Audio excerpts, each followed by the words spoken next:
Неколку пати прашувате дали ова разрешување на Марко Зврлевски е политички или правен процес. Ајде да прашам јас. Дали може да има правен процес ако нема правна држава? Затоа, колеги и колешки, сега мора да се интервенира политички, за да се отстрани ракот, да се постават темелите на правната држава, на системот кој потоа треба да ги спроведува правните процеси.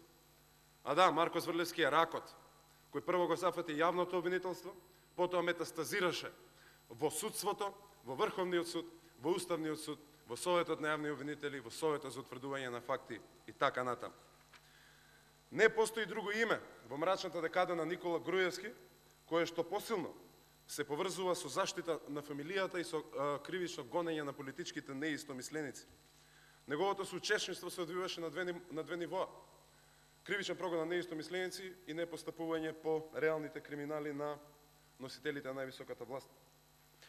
Го браните Зврлевски поради тоа што Законот за кривична постапка и останатите закони велат дека тој не покренува кривични постапки или не одлучува за прекинување на започнатите постапки. Па не го менуваме законот кој гарантира независноста на јавното обвинителство. Го менуваме обвинителот кој уништи таа независност со своето работење, односно неработење. Спомнавте дека не постапувал по неколку клучни случаи и дека тоа било проблем поради 2-3 случаи кои што сме ги имале за замерка.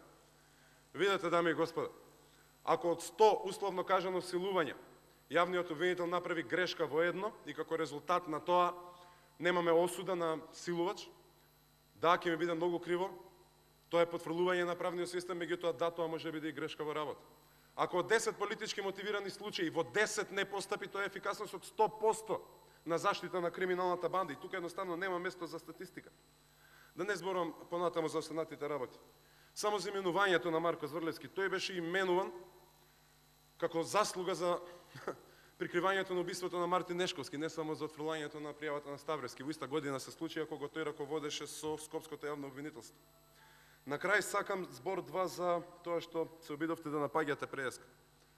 Закон за јавно обвинителство со кој што вие го бирате јавниот обвинител, додека не се расчистат вашите криминали. Озбилни сте? Нема шанси да помине. Може да зборуваме за поголема транспарентност во изборот на јавниот обвинител, откако ќе се расчистат вашите криминали. Конструктивност, подадена рака, расчистување на Марко Зврлевски за 27 април. Зашто? Учествува во толпа што смеќава на службено лице при преземање службено действие.